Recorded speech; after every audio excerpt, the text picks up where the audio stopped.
it feel like? It make you go and get some money. Get some money. Ooh, yeah.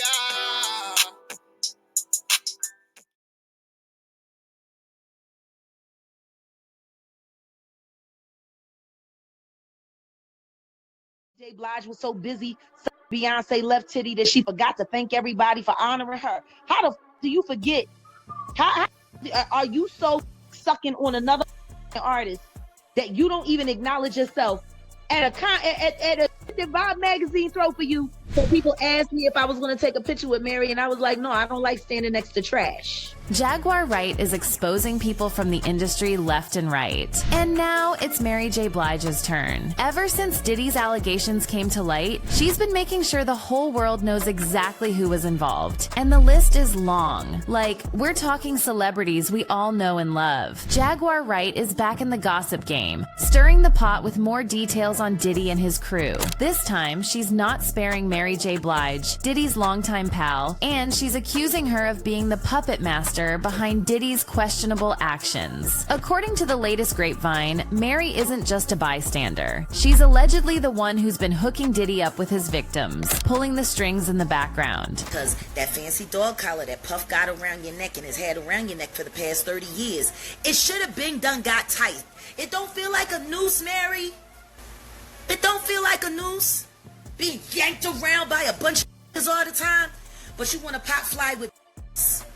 See, that's the other issue that I got in the industry. It's not just the dudes, it's the women, yo. Here's the 411. Mary JBL, the soulful songstress, is now under the spotlight for supposedly being Diddy's madam, his female pimp, orchestrating encounters with the likes of Cassie, and even being an active participant in some eyebrow-raising escapades. There's a wild rumor going around that Mary's bisexuality isn't just about her personal choices. Some folks are saying it's actually a crucial part of some complex schemes, making this whole situation even more tangled. Remember all those times Mary was chilling with Diddy, Cassie, and later on with Diddy's new flame, Young Miami? Well, according to the whispers, it wasn't just a friendly hangout. Mary allegedly played a role in grooming both women and men for Diddy's satisfaction. Against each other because you're looking for favor in a man rather than looking to God.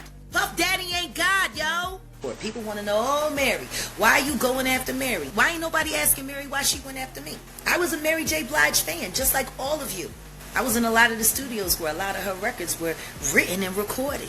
Shoot, some of Mary's stuff I heard before she did. Me and Mary J. Blige have the same producer that we work with, Chucky Thompson. Well, she don't work with Chucky no more because I guess Puff told her that she couldn't. Chucky Thompson gave her the best music she ever had and she stopped using him. What's particularly intriguing is Mary's sudden disappearance from the limelight amid these bombshell allegations. Some speculate that her silence is a strategic move to protect her own secrets rather than to defend Diddy. See, don't nobody ask those questions. Don't nobody ask why Easy Mo B didn't do more tracks for Mary. Because Puff was in control. P. Diddy, Honeycomb, was in control. Mary J. Blige has turned her back on almost everybody that's ever cared about her. On the flip side, there's a faction that believes Mary might have been a victim herself, cowering in fear of going against Diddy after all these years. Jaguar opened up about Blige's Diddy in the early 90s when Mary, at just 18, scored a record deal with Uptown Records. Now, this was no ordinary feat. Mary not only became the youngest artist ever signed by Uptown, but also the first female talent to make waves under their banner. Enter Diddy, who was handed the responsibility by Andre Harrell to manage the careers of Mary and Jodeci. So, during Mary's time under management, she crossed paths with her future hubby, KCI. But, you know, it wasn't all hearts and flowers. Their relationship got real rocky, and Mary spilled the tea, saying it brought back a bunch of old issues from her past. She straight up opened up, saying the depression from dealing with KCI basically hit rewind on her life, life, dragging up a bunch of stuff she hadn't dealt with. Now, let's unravel what that other stuff Mary hinted at is all about. It roots itself in Mary's traumatic childhood and experiences with abuse, which began as early as the tender age of 5. The scars from this dark past played a role in shaping Mary's struggles and, as Jaguar suggests, might have contributed to her entanglement in Diddy's world. Let's rewind and explore the backstory of Diddy and Mary J. Blige's dynamic, shedding light on how their relationship played a pivotal role in Mary's rise to stardom. I met Puff. I was afraid of success, afraid to do anything that could put so much attention on me. And then when I met him, he was the complete opposite. And he was such a good thing for me because I needed what he had. And so his ambition pushed me to be ambitious. Back in the day, Andre Harrell, the man with the plan, appointed Diddy as the executive producer of Mary's debut album, What's the 411? Fast forward, and Mary frequently credited Diddy for being a driving force behind her success. In Mary's own words, meeting Diddy transformed her outlook on success. She confessed to being initially afraid of the limelight, but found in Diddy a mentor who inspired confidence, pushing her to pursue her dreams. Even in recent times, Mary, during a guest appearance on Drew Barrymore's talk show, reiterated Diddy's influence, highlighting how he served as a beacon of inspiration when she was navigating the challenges of entering the music industry. Puffy, because he was a huge inspiration. When I came in the game, I didn't like myself. I didn't want success. I was afraid of it. But watching him, he wanted it so bad, and he was it. It was just like, okay, I'm gonna learn this. Yo peeps, let's dig deeper into the Diddy and Mary connection, because beneath the mentor-mentee vibe, there's some real tea brewing. Industry whispers are going wild, throwing out hints that their relationship might have been way more than just business. Back in the 90s, when Mary was doing her thing with KCI, rumors were buzzing like crazy. People were talking about her getting cozy not just with Diddy, but also with bad boy crew like Nas, Danny Boy, GR Pubba, and even Tupac. And get this, all these supposed connections went down in just a short 4-year stretch. Here's where it gets murkier. Industry scuttlebutt suggests that Diddy, in a bid to lure artists into signing with him, would dangle Mary as a prize, promising her companionship if they joined the bad boy family. But that's just the surface of the iceberg. Persistent rumors also claim that Diddy may have impregnated Mary at one point and allegedly pressured her into undergoing an abortion. Hold on tight, because the latest blind item that's been going around is dropping bombshells about Diddy, Mary J. Blige, and a whole lot more. Rumor has it that Diddy's ex, Kim Porter, might have been sitting on a powder keg of revelations in her tell-all book. Allegedly, she was gearing up to spill the tea about Mary J. Blige being pregnant by Diddy and having an abortion. Now, this revelation adds another layer to the already buzzing grapevine, where tales of Diddy's treatment of women are taking center stage, with whispers suggesting a pattern of disrespect and even physical aggression. The plot thickens as speculation arises about Diddy's possible involvement in causing a distinctive scar under Mary's eye. Interestingly, Cassie, Diddy's former flame, sports a similar scar above her eyebrow, prompting questions about potential connections. Coincidence? Maybe, maybe not. But wait, there's more. Rumors are swirling that Mary, allegedly bisexual, wasn't just aware of Diddy's actions towards Cassie, but might have even participated in some of those infamous freak-offs. Dive into the archives and you'll find photos featuring Mary, Diddy, and Cassie, with Mary and Diddy seemingly acting as castlers, holding her hand at Ray's eyebrows. As the gossip mill churns, the spotlight shifts to Mary's re-entry into the scene after Cassie's departure, often seen hanging around with Diddy and Keisha, adding fuel to the speculative fire. And here's where the accusations take an unexpected turn. Grooming allegations are now directed at Mary herself. In a jaw-dropping interview, Danny Boy claimed an intimate encounter with Mary when he was just 15 or 16, alleging that she even flew him out to New York several times. You know, you straight. You did it like, I'm 15, 16 years old, and she laying on the couch, and I'm sitting on the other end, and she laid down on the couch and put her head in my lap. I'm like, damn. He can't be talking about Mary was talking about she wanted me to come back up here, now she on my lap. And I'm sitting there and I'm wondering, I'm like, okay, what is this gonna end up to? And she stayed a couple more hours. And we decided to go in the other room because it was a suite. We went in the other room and laid down. And she laid down with me, and she kind of like backed up against me, and every time she backed up against me, I would move away and shit, you know? And from that time, I had an opportunity to go out to New York and visit her a couple more times. Well, you know, that's why I was kind of confused when I heard Kurt saying that Mary was pot girl. Because at that time, she was my girl. At that time, I'm 15, 16 years old, and she flying me in to see her. And you know what it is when a girl back up on you, you young. I'm trying to show her that she ain't phasing me. While Danny didn't label himself a victim, the small age difference in this situation raises more than a few eyebrows. The web of intrigue was surrounding Diddy, Mary J. Blige, and their entanglement seems to be growing more tangled by the minute. Now Jaguar Wright jumps into the fray, unleashing a series of public call-outs against Mary J. Blige. In a viral interview with Storm Monroe, Jaguar doesn't mince words and hurls accusations at Mary, suggesting that she played a role in procuring rappers for Diddy. She got on my page earlier today and created a fake Instagram page that said Jaguar Wright's crack pipe. What you need to smoke when your life has gone down the drain or something. I screenshotted it. I'm gonna text it to you. And the page had 2 followers. And the first post was a magazine cover of her, and then the second post was like one of my angry faces that they use on Instagram. Jaguar's throwing down some serious allegations, saying Mary tried to mess with her rep by cooking up a fake Insta page, painting Jaguar as a substance user. But yo, Jaguar clapped back, straight up saying it's Mary who's dealing with those substance issues. Now, here's where it gets spicy. Jaguar's not holding back, claiming Mary's trying to divert attention because she's shook Jaguar might spill the tea about Mary's alleged moves back in the death row days. And you keep getting on my page, I'm gonna call a lawyer. You gonna pay me too for defamation of character, because I ain't no crackhead like you are, because everybody knows you're a crackhead, Mary. That's why you came up with that page talking about Jaguar's crack pipe. You don't want me to talk about what the happened to you at death row. Tell us, please. Video tapes of you at death row. In a shocking revelation, Jaguar describes a disturbing incident involving Mary when she was vulnerable. According to Jaguar, Suge Knight orchestrated a situation where Mary was taken advantage of by a group of men. Jaguar asserts that Mary should not have been in that state and questions Mary's choices that night. You shouldn't have been smoking crack that night. You shouldn't have got so high that night that you ain't know what the was doing to you in the live room, Mary. They ran a train on Mary? Mary. Suge set you up good, Mary. You know, I understand you traumatized. I understand you don't want to go back to Yonkers. I understand you don't want to be a Project Hood rat. But if that's not what you want to be, why do you have Project Hood rat ways?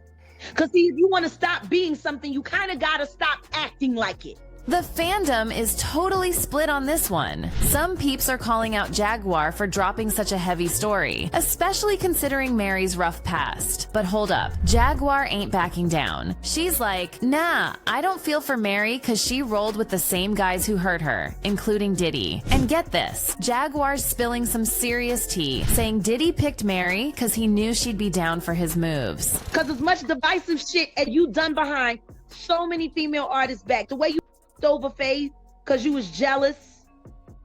A lot of people, Mary. It's not our fault that Puff picked you up because you had no talent and you fit his plan. It's not Real Singer's fault.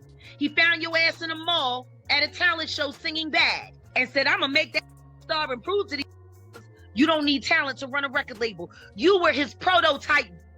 The debate among fans intensifies, with some questioning Mary's alleged involvement in Diddy's actions. While some see Mary as another victim, others label her as an enabler. Someone wrote, I always had this feeling that Mary J. Blige scared of Diddy. I hope she doesn't fit for him. Another not pressured, she's a part of it too. Other people are more concerned with Jaguar's safety, because we have to admit, going against these people has never turned out well for anyone. Someone said, I am honestly really scared for this woman, she must not be scared to die, because damn, she is risking her life. So horrible. The things that are being revealed. Earlier this year, Jaguar Wright was back in the headlines. But this time, it's not for dragging celebrities. It's because she got caught up in some legal drama after a heated domestic situation with her hubby. People are side-eyeing the timing though. Some folks close to her think it's connected to her past beef with Jay-Z, like maybe someone's trying to shut her up. I think everybody that knows Sean Carter knows that he will slump anyone in any relationship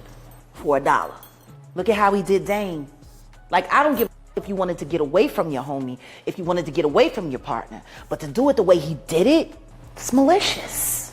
This whole saga just adds more drama to Jaguar Wright's already wild story. She's got a history of throwing shade at big names, and it doesn't seem like she'll stop anytime soon. Her all you want, I'm not gonna stop. And promised her that I keep my word and I pay my debts. I got you. Know it yet? She got herself into some legal drama right after dropping bombshells about Jay-Z and Beyonce. She's out here claiming that Jay-Z had a hand in the demise of Big L, a New York rapper who was like Jay-Z's arch nemesis. And get this, she's saying it's some Illuminati sacrifice vibe, with Beyonce and her mom in the mix. You have to start asking yourself questions after being in this business for this long. If you're a halfway intelligent person, when do you start questioning how lucky some getting? Right. Yeah. Is it really a conspiracy if the same person keeps benefiting off the same kind of tragedy over and over and over again? So to answer your question, I'm sure he's always going to be a billionaire, and I'm sure he's got great things to happen. I mean, look, he's got the job with the NFL. He's hooking all his friends up with the halftime shows. I mean, think about it. Think about the halftime shows. Jennifer Lopez, Shakira, all Rock Nation. According to Jaguar, Jay-Z is playing chess, not checkers. He's all smart and patient, pulling strings in ways we can't even imagine. But this ain't the first time Jaguar's been stirring up trouble. Mary J. Blige can pay Kendu. I wasn't paying. You can pay him like you should, because you stole from everybody else. Now you sitting there paying for all the kids you ain't even have them. Yes. Mary J. Blige too. Hope you're doing well. Shout out to Mary J. Blige. Hope your streams are doing amazing.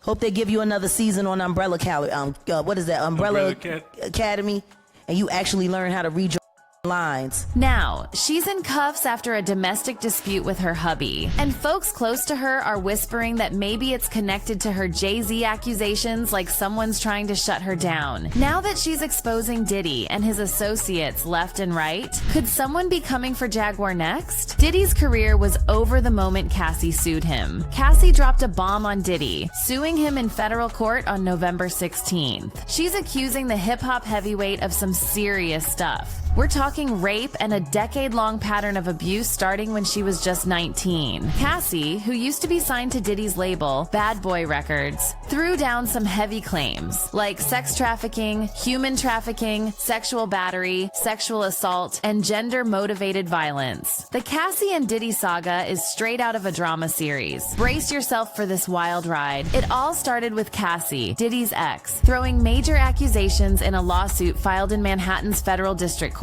Cassie claims Diddy wasn't just a boyfriend, but a puppet master, orchestrating a disturbing show. The allegations include drugs, physical assaults, and unsettling scenes with multiple male prostitutes, all while Diddy observed and recorded the events. Their relationship, which began in 2005 when Cassie was 19, continued until 2018. Diddy denies everything, but there's an active case under the name Sean Diddy, according to law enforcement sources. What's stirring the pot is the suggestion of Diddy's potential influence within the police force, with whispers about his connections in law enforcement possibly affecting ongoing investigations. Now, let's dive into the lawsuit's jaw-dropping details. Cassie claims she was essentially trafficked by Diddy to act out his fantasies. Imagine intimate activities with multiple men, often masked and donning costumes, all for Diddy's viewing pleasure. These freak-offs, as described in the lawsuit, were allegedly allegedly orchestrated by Diddy, and one of the alleged hotspots was the Trump International Hotel in New York City. Cassie had to take drugs to disassociate during these encounters. In a disturbing incident from March 2016, Cassie claims Diddy got drunk during a freak-off and physically assaulted her, leaving her with a black eye. Attempting to leave the hotel room, Diddy allegedly woke up, screamed at her, and threw glass vases, causing shatters around them. Fast forward to 2013, and the drama continues. Diddy reportedly orchestrated another freak-off, resulting in significant damages to the hotel where it took place. Cassie, tasked with organizing the location and hiring male sex workers,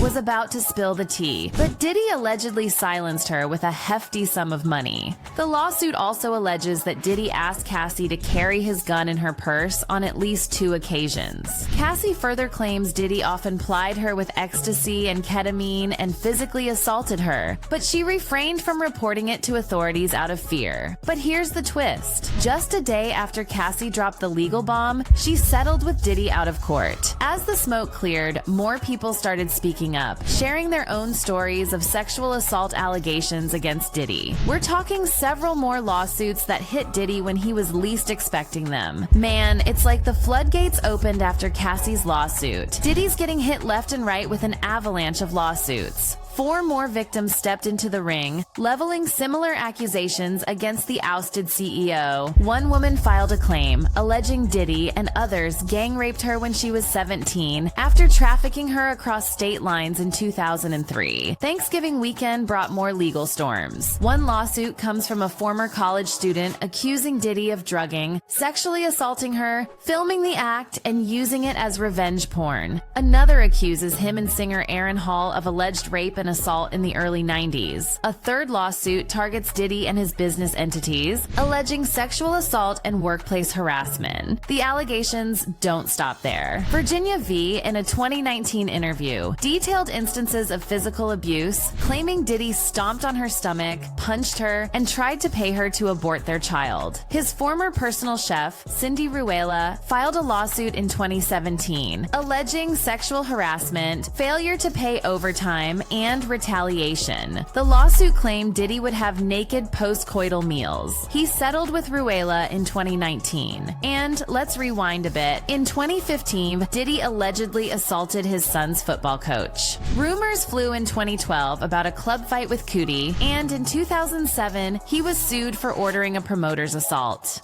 Going back to the 90s, he pleaded guilty to assaulting the president of Interscope Records. It involved a chair, a telephone, and a champagne bottle, all over a blasphemous Nas video. The judge sent him to an anger management program for 1 day. It's a legal storm that's been brewing for years, and it looks like it's finally hitting Diddy with full force. The topic of Diddy grooming young artists has been around for a while now, and the list included big names like Justin Bieber and Usher. Word on the street is there have been mad rumors floating around about P. Diddy and his connections with artists. Some folks are saying that when Usher was young, Diddy was allegedly involved in some sketchy stuff and supposedly spilled the tea about sleeping with him. The rumors didn't stop there, and Justin Bieber entered the scene. Rumor has it that Diddy might have pushed Justin to crash at his place for a wild 48 hours, doing whatever it takes to make it big in the music game. Now you might ask yourself, what business did young 13-year-old Usher have living with grown freaky kinky Diddy?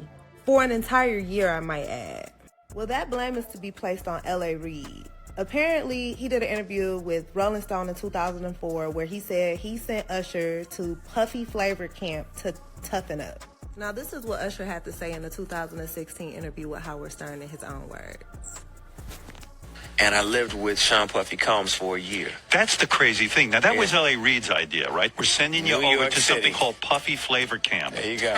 To learn Flavor Camp? Yeah, Flavor that's Camp. what it was called. And you're going to go to Puff Daddy's. In the 90s, do you understand what that's like? Puffy's place was like just filled with chicks and orgying like nonstop, right? No, not really. I mean, but hey, it was curious. I got a chance to see some things. Yeah, but you were 13. What were you I saying? went there to see the lifestyle. When Usher was just 13, L.A. Reid sent him to crash at Diddy's pad. Hold up, though, Diddy was 23 at the time. Now, that's raising some serious eyebrows, because, like, what's a 23-year-old doing with a 13-year-old, right? Something serious seriously off with P. Diddy. I mean, he's at the top of his game, could have any woman he wants, but allegedly, he's out here messing with a young boy. Not cool, man. And word is, it wasn't exactly a good time for Usher at this camp. He probably saw stuff that messed him up psychologically. He even mentioned Mary J in his interview. Craig Mack.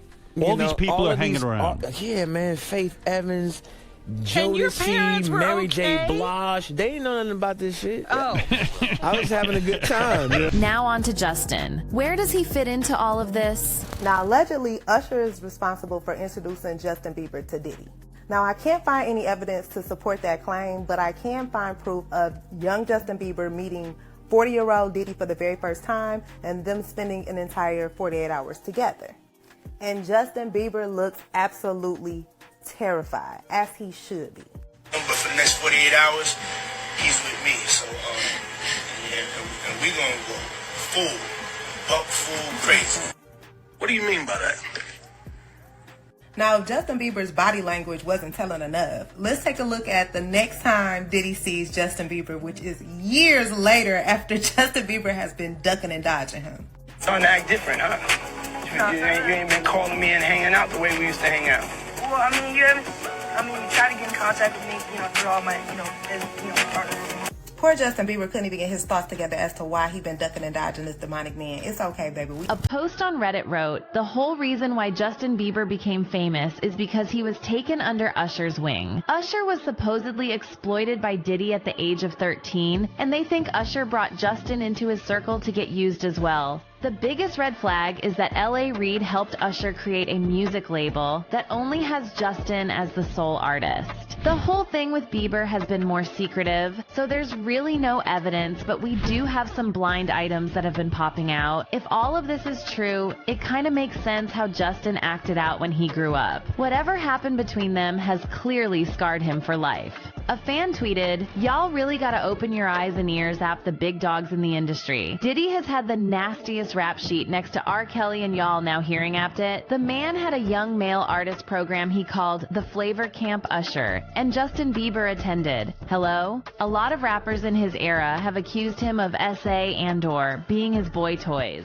The male prostitutes aren't a shock. The man is GA." And they added, "If you look up all of the men in the industry that spoke about Diddy gay ways, it makes it hard to not believe them. 50 Cent, J. Rule, The Game, Fabulous, etc. Justin Bieber would rather be Chew Glass than to be near Diddy and Usher ever again after attending his flavor camp. Diddy is a monster." So yeah, all of Diddy's messed up secrets are finally public for everyone to see. And with Jaguar Wright dishing out the deets, we will probably be finding out even more stuff that Diddy's been trying to hide. But are all the other people involved as guilty as Diddy? Or were they just scared of what Diddy would do to them if they told the truth? Was Mary a victim herself, caught in the crossfire of her own demons and a tumultuous relationship? Or was there more to her involvement with Diddy than meets the eye? Mary J. Blige was clearly present for most of this, so now it's her turn to speak up.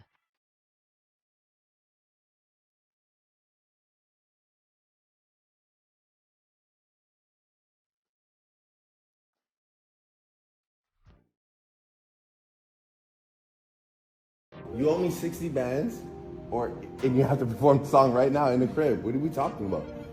What are you talking about? I'm giving you an out. I'm not Baby. I'm not Boosie. You don't owe me no 2 rags, 5 rags. You owe me 60 bands. You struggling? You struggling? With them push-ups? In vain, his name in vain. That's not a blessing from God. Stop saying it's a blessing from God. It's not a blessing. It's a blessing from the devil. If you're not using his name, it's a blessing from the devil, so stop saying that it's a God blessing. The list of people Diddy has allegedly victimized just got longer as YK Osiris makes some disturbing revelations about the industry, hinting that Diddy and Drake victimized him. YK recently opened up about some of the dark things he has experienced in the industry, including being used as a plaything by Diddy and Drake. One of the more disturbing allegations he made was that the industry is built on gay rituals that allow the powers that be to exploit young male artists. He then hinted at certain demonic spirits in the industry that perform these rituals, so an artist can sell their souls in exchange for wealth and fame. But what are these rituals all about? And did Diddy and Drake really victimize YK Osiris? Let's get to the bottom of it. The greatest. It's the greatest gay market in the world. Do you think that there'll ever be an out-of-the-closet gay rapper? It's owned. The hip-hop community is most likely owned by gay, to be honest with you. But do you think there'll be an They're owned by gay. I happen to think there's a gay mafia in hip-hop. Right. Not rappers. You know, the editorial presidents of magazines. Sure. The Rumors about gay rituals being done in the industry are nothing new, and it seems like YK Osiris may have fallen victim to such sacrifices through his association with Diddy and Drake. And it looks like Diddy and Drake did YK so dirty that he had a mental breakdown and started toying with the idea of unaliving himself. YK started popping off in 2018 after his song Valentine went platinum and got him a seat at the table with Def Jam execs. He released one album under Def Jam titled The Golden Child, but it was a massive flop, causing the label to drop him from their roster in 2022. That same year, YK started to spiral, and it all came to a head in October 2022 when he went live on Instagram while driving around.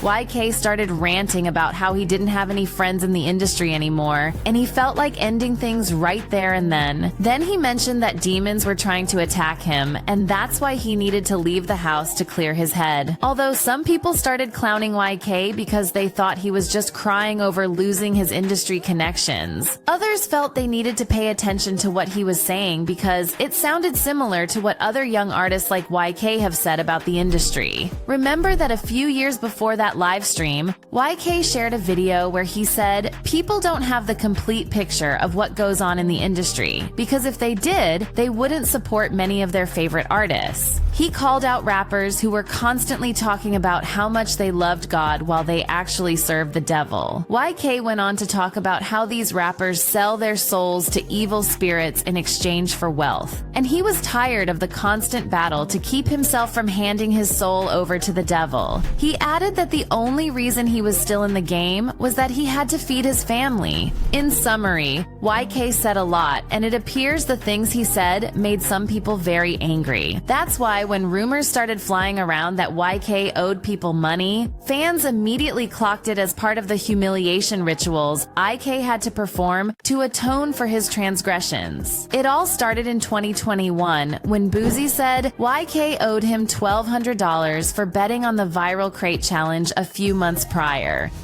He say, "Boo, I could do that. I know I could do it." Mm-hmm. He almost made it.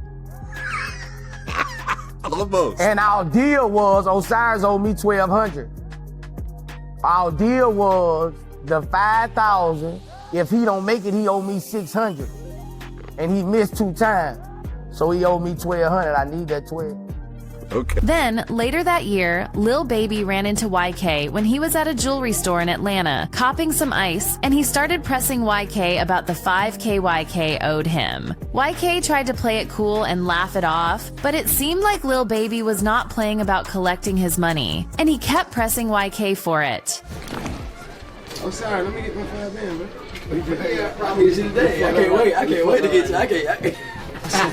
You right now. He's so funny. He's so funny, man. I'm dead ass. You know, I made rap go up and down.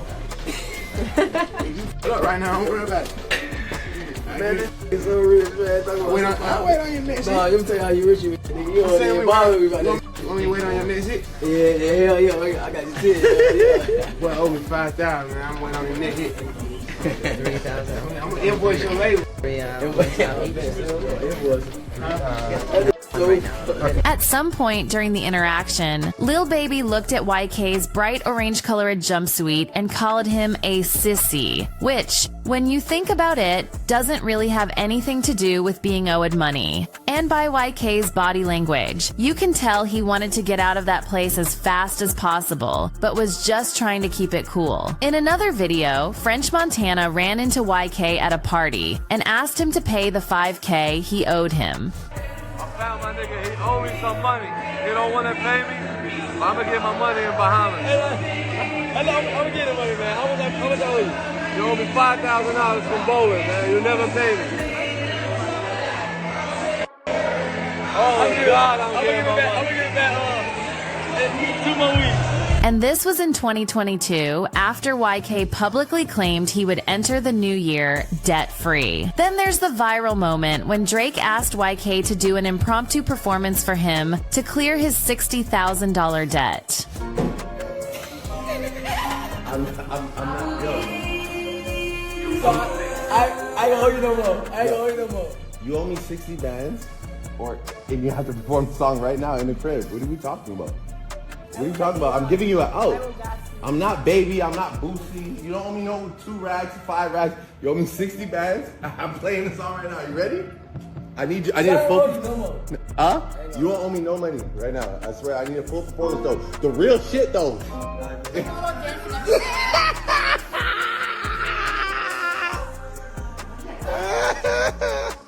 I'm serious. You just got it.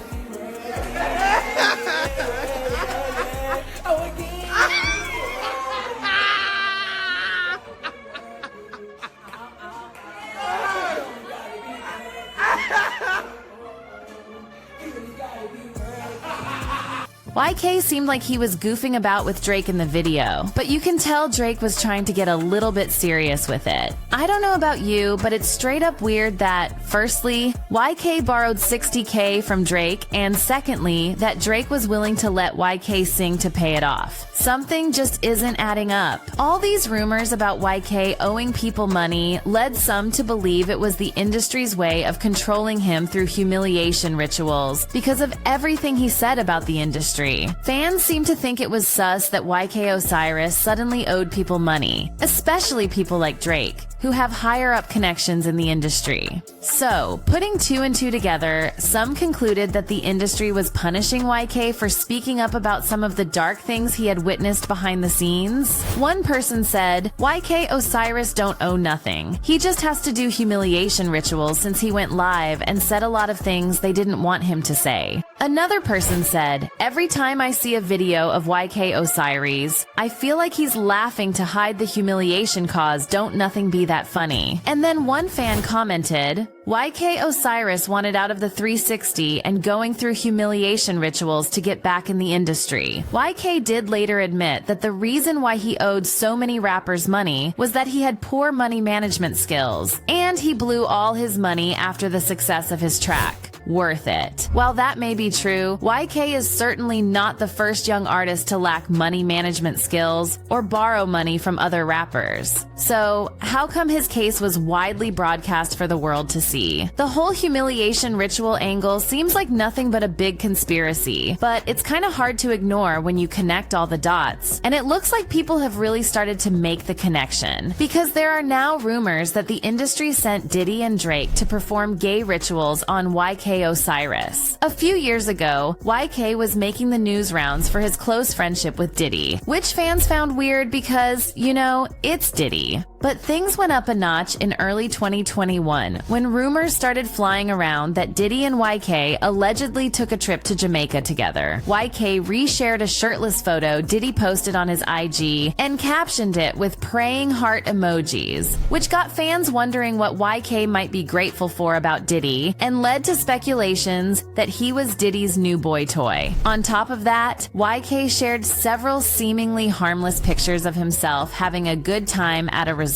One of them was this since-deleted post of him getting a massage captioned, listening to Diddy at B2K, eating that good fruit in the beautiful weather. And then there was this also deleted photo, which fans speculated was taken by Diddy. Now, keep in mind that just months before this trip, YK Osiris shared that he was trading all his luxury cars for a Hyundai, and later told The Breakfast Club that he got broke after blowing all the money he got from the success of his hit single, Worth It. So, seeing YK post pictures of himself on Vacay made fans wonder if maybe someone else for paying for the trip, and if this person could be Diddy. When YK was later asked about the rumors that he and Diddy went on that Jamaica trip together on The Breakfast Club, he just laughed it off and said he went with a girl. But there's the fact that a year before his appearance on the show, YK's girlfriend disclosed that the reason why they broke up was that she caught him with a man. She posted, "Stop asking me what happened with my baby daddy. I caught him with a man, okay?" In that same interview, YK also told the Breakfast Club about his close friendship with Drake, claiming they were just brothers. But then some of the interactions Drake and YK have had in public seem to suggest their relationship may not be all that brotherly. We've already discussed that Drake offered to allow YK to sing off his debt at his house, but there was also this bizarre video of YK doing sit-ups on Drake's private jet, while Drake's signee, Baka, was making fun of him. While the video seemed harmless, some fans pointed out that YK wasn't finding Baka's comments funny. Oh, man, come on.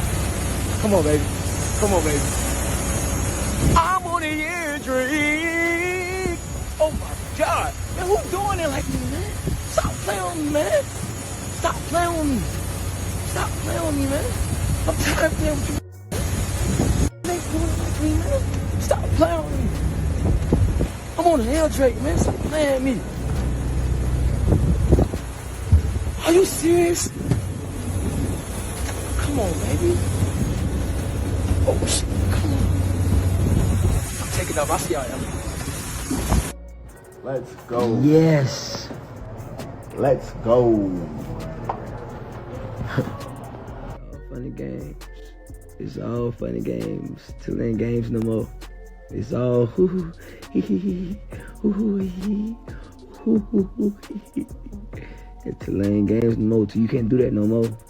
This video, compiled by AUC, showed YK exploring Drake's private jet and seeming to have a swell time until it cuts to this part where YK suddenly turns dark. Meanwhile, Drake shared a photo on his stories of YK showing off his new haircut in honor of Drake's CLB era. Drake captioned it, "Burnt the F out. You really one of one YK Osiris." But it didn't end there, as YK somehow felt compelled to get a tattoo of the Ovo owl on his arm. Put together, YK's interactions with Drake seem to fans like it's coming from a place of submission and control rather than the brotherly love YK claims to share with Drake. But this isn't new to most fans, who believe the issue is not with Drake, Diddy, or YK being gay. Instead, some say it is all part of a huge network of industry elites who perform bizarre gay rituals on young upcoming artists, which is how they retain their wealth, fame, and youthfulness. Now Diddy, as we all know, is not a stranger to gay ritual allegations. He has been heard in public trying to pressure younger male artists like Fabulous to party with him.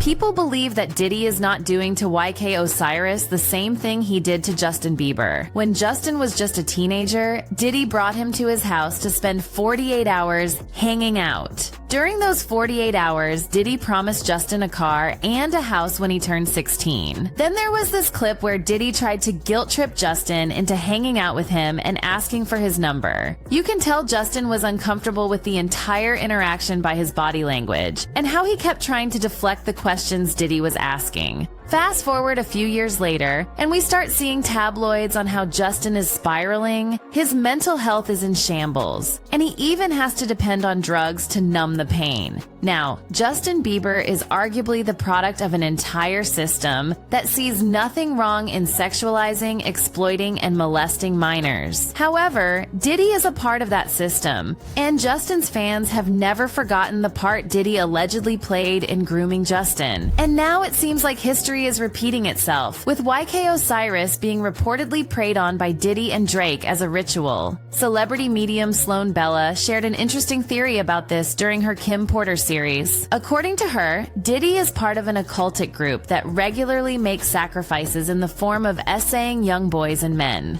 Ritualized, thought out, planned, specifically to rip the person down and hide behind their energy. That is what we are talking about. We are talking about the ritualizing, sexualized aggression directed at young children, mainly male, in order to harness their energy. These rituals allegedly give the performers access to the young person's soul, through which they can control the person and make them do what they want. Take away their internal security is to control them, because once they've lost their sense of self, they are easily manipulated into being what you need them to be. Now take that in terms of children. When we abuse children, okay, in this world, that is what we are doing. They are harboring just an insane amount of insecurity and lack of knowing of strength and self and knowing about source connection, because it's been ripped away from them. So what if, instead of saying he's gay, we say that he partakes in ritualistic sodomy passages of Wright in order to control the soul body of the physical body of the person? But more importantly, the ritual helps those who perform it stay young and successful because they feed off the light of young male children and men. Because it's not gay behavior. That's not what we're talking about. There are gay people, but what we're talking about here is ritualistic sexual deviancy used to harness energy of a human being. We are being harnessed, not me, not you, but the people that he's dealing with, and she became privy to this. She witnessed this. She then went ahead to say Kim allegedly found out about these rituals and was writing a tell-all book to expose Diddy and his associates, which is why he had to get rid of her. If it is true that Diddy is part of this so-called cult, then it might explain why so many young artists have reported having similar horrific experiences with Diddy. One such artist is Blige Gray, who allegedly plans to sue Diddy and Will Smith over SA allegations and demand a $50 million settlement. Sources say Diddy allegedly forced Blige into freak-offs after posturing as a mentor for years. And according to one blind item, Blige is about to expose Diddy for taking advantage of him. The blind item read, "I suspect the soon-to-step-forward male victim of SA by this A-list mogul will not be the last man to do so. The male victim here is allegedly Blige Gray, and the A-list mogul is allegedly Diddy. But this is not the first time someone has called out the abuse Blige reportedly faced at the hands of Hollywood A-listers. Jaguar Wright once called out Will Smith and Jada for abusing young, upcoming male artists who come to them for mentorship. Some of the names of alleged victims she dropped were Meek Mill, August Alsina, and, of course, Blige Gray. So, if the rumors of Breicher's lawsuit are true, they are not entirely surprising. The crazy thing about all this is that many of these guys don't have the full picture of what they are getting themselves into before they get sucked up into the industry. For example, sources close to YK say he didn't grow up tough or gangsta, so he wasn't about that life until he started going viral. As a result, he didn't know how to look out for himself against the industry wolves. But people who know what's up, like rapper Smart, describe the industry as a shark-infested water. But we not, it's funny, but it's not funny because there's a kid right now that's watching this that I'm trying to tell a story. He got a video with his ass you out. gotta be careful. No, he could have, you gotta be careful. Smart joined Math Hoffa in a conversation where they dissected the industry's dark side, and he made some alarming comments about what the industry does to young men. I felt what he said about, like, why would I sell a deal? I sold crack, sold drugs. I had houses, listen, hold on. I had houses on Rikers Island. Right. 1 million, 5 up, but this is my shit. I had cribs. Up north, I was good. Like, I was that nigga. That don't translate to earth. Listen. I control shit. You heard? That so don't translate listen what I'm saying, bro. Listen what I'm saying, bro. Because you saying you've been in the penitentiary, you understand that. No, I said I never pled guilty. I said they held me until I beat y'all. So you may not understand this. So what I'm saying is I know how to beat blood out of rock. Right? So a nigga can't tell me he gonna give me $100 million to play with my butt. Cause I'm gonna go, 1, I'm not a homosexual. 2, I'm never selling my soul. 3, I don't care if it's $100 billion. I'm gonna get you on my personal. Right, listen. I'm gonna get it on my own. Let me get to the point, bro. Right. So I'm gonna get it on my own. A lot of these artists don't be real niggas. That shit you see on the record or whatever they making, they not really solid. They not thorough. They never sold them drugs. They got mommy and daddy at home. They never even been through shit. So when they get propositioned and they see a car, they go, they don't know, don't drink after a nigga. They don't know a nigga going. They never been in the street. They don't know the rules that apply. I'm gonna tell you a story because I ain't really trying to put niggas out there, right? But a nigga in the studio. We from the hood. I used to stick niggas up, bro. Babyface, I used to book niggas. So I'm always on point, bro. I'm on point right now, my nigga. Always on my square. But a nigga that's a square, he don't know. So he don't know watch your drink. He don't know. So now he drink behind a nigga. He get drugged. They this nigga. They nigga videotape it. Then when he in the meeting, they give him a shitty contract. They play the video of him getting free niggas. He ain't never been through shit like that. So he like, man, what? Fuck it, I'm just gonna sign. And you gonna give me money? So rather than get that story put out, he gonna sign that bad contract, which is the 360 deal. He gonna take that advance, which is recuperable anyway. So they gonna give him the money just to take back and own the rights to his shit. I'm sitting here with 5 niggas that got the same look like I killed 9 niggas.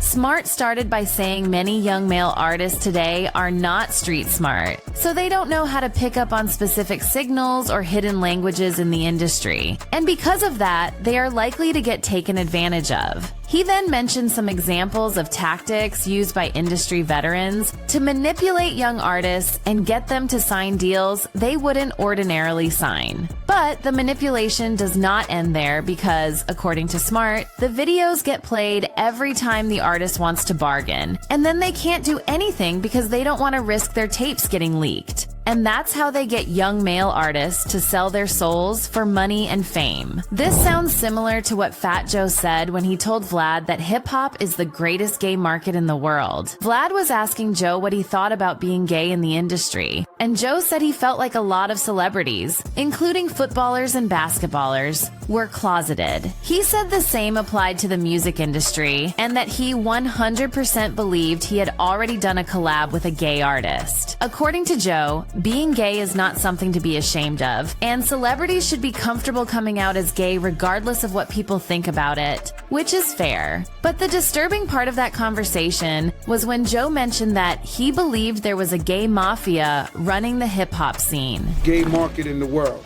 Do you think that there'll ever be an out-of-the-closet gay rapper? Owned. The hip-hop community is most likely owned by gay.